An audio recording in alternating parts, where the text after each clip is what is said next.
उत्तर प्रदेश के जिला गोरखपुर में एक गांव है बनकट, जो थाना बैलघाट के क्षेत्र में आता है।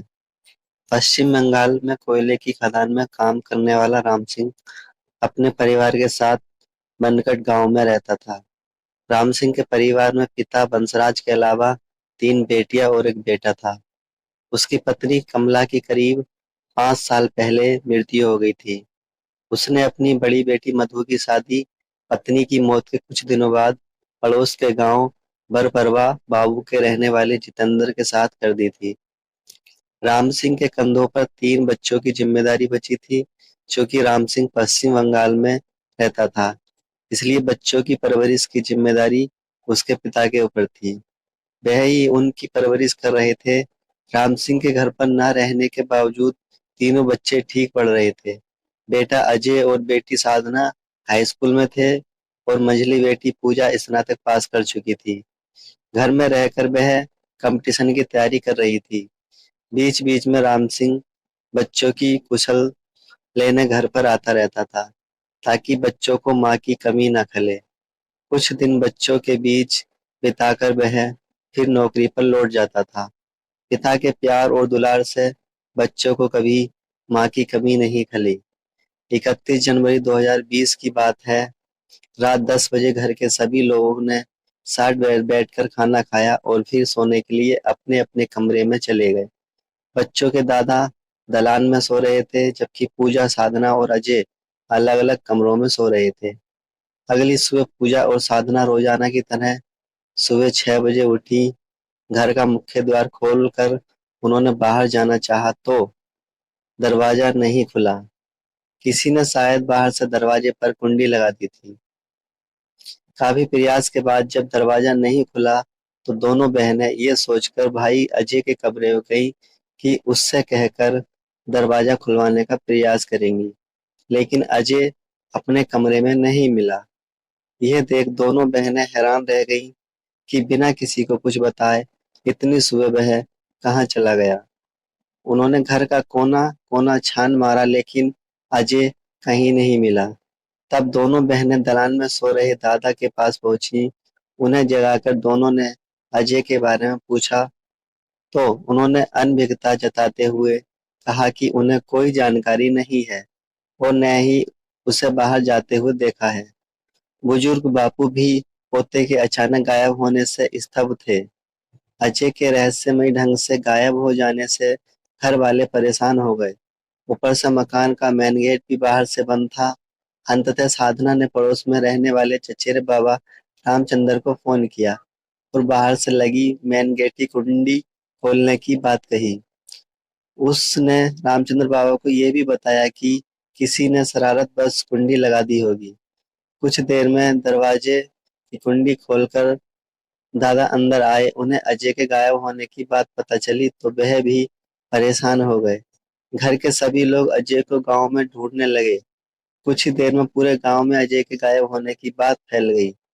यह बात किसी के गले नहीं उतर रही थी कि घर में सोया अजय आखिर गायब कैसे हो गया।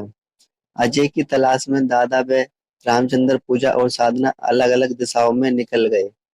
बहरहाल अजय की तलाश करते करते 3 घंटे बीत गए। उसके न मिलने से सभी परेशान थे।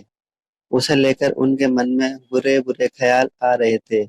पता नहीं रामचंद्र के मन में क्या आया कि वह अपने आलू के खेत की तरफ मुड़ गए। आलू का वह खेत बापू के घर से मात्र 50 मीटर की दूरी पर था। रामचंद्र आलू के खेत में पहुंचे तो उन्हें खेत के बीचों बीच कोई औंधे मुंह पड़ा दिखा। जब वह उसके नजदीक पहुंचे और ध्यान से देखा तो चौंक गए, क्योंकि वह अजय का शव था। किसी ने गला रेतकर उसकी हत्या कर दी थी।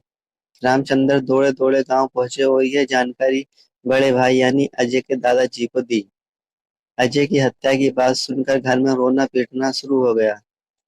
बापू और उन दोनों पुत्रियों पूजा और साधना रोते बिलखते आलू के खेत में पहुंची, जहां अजय की रक्त रंजित लाश पड़ी थी। अजय की हत्या की सूचना मिलते ही गांव वाले भी मौके पर पहुंच गए।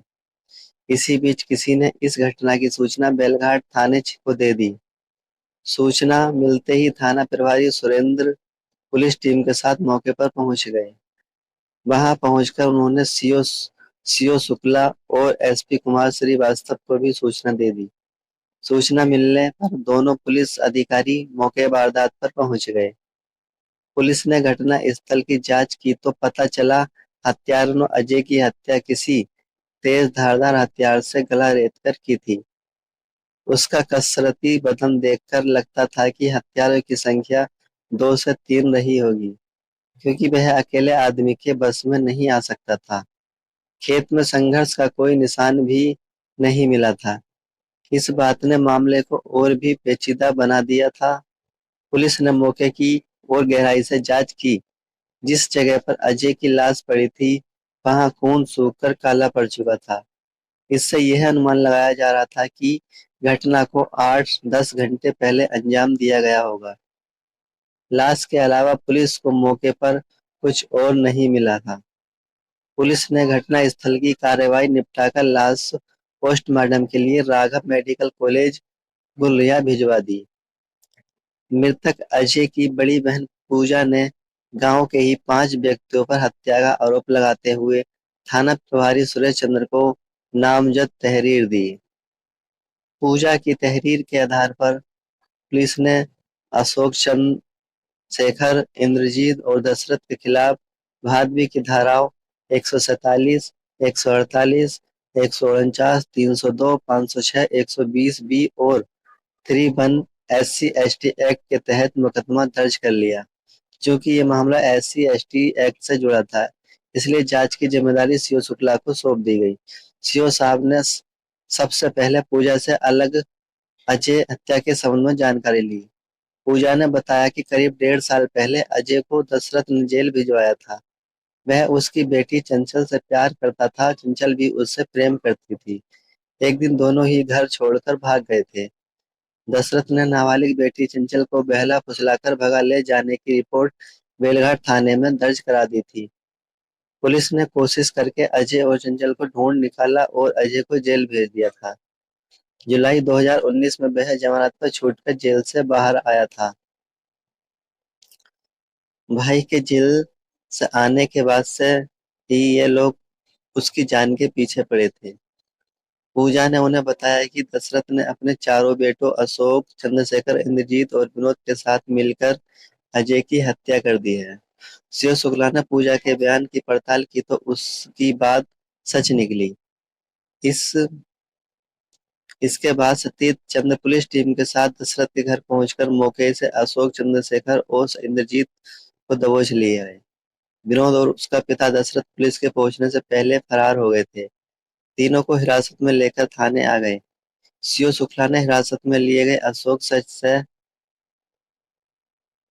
दशरथ और विनोद के ठीक आने के बारे में पूछताछ की तो उसने बताया, सर, अजय की हत्या हमने नहीं की है और न ही मेरे पिता फरार है। वह तो छोटे भाई विनोद के साथ घटना से 2 दिन पहले कुंभ स्नान के लिए हरिद्वार चले गए थे।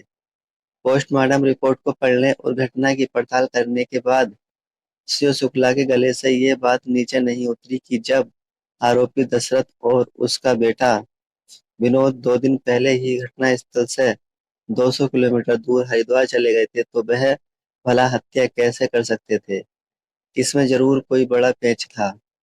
इसके बाद शिव शुक्ला ने एक बार फिर से पूजा को थाने बुलाकर पूछताछ की और जांच पड़ताल के लिए उसका मोबाइल फोन मांगा। शिव शुक्ला के फोन मांगने पर पूजा शक पका गई और फोन देने में आनाकानी करने लगी। पूजा की यह हरकत शुक्ला को थोड़ी अजीब लगी। उन्होंने पूछताछ करके उसे घर भेज दिया। इसके बाद उन्होंने पूजा के मोबाइल फोन नंबर की कॉल डिटेल निकलवाई। कॉल डिटेल की जांच में पता चला कि उसके फोन पर घटना वाली रात में 11:58 तक बातचीत हुई थी। फिर उसी नंबर पर सुबह करीब 7:15 भी बात हुई थी। पूजा की जिस फोन नंबर पर बात हुई थी, पुलिस ने उस फोन नंबर की भी कॉल डिटेल निकलवाई। वह नंबर बेलघाट थाने के बरबरबा बाबू के निवासी धर्मेंद्र कुमार का निकला। धर्मेंद्र कुमार मृतक अरुण के सगे बहनोई का छोटा भाई था। पुलिस ने धर्मेंद्र को हिरासत में ले लिया। थाने में उससे सख्ती से पूछताछ की गई। धर्मेंद्र कोई पेशेवर अपराधी नहीं था। इसलिए उसने बड़ी आसानी से अपना जो जुर्म कबूल कर लिया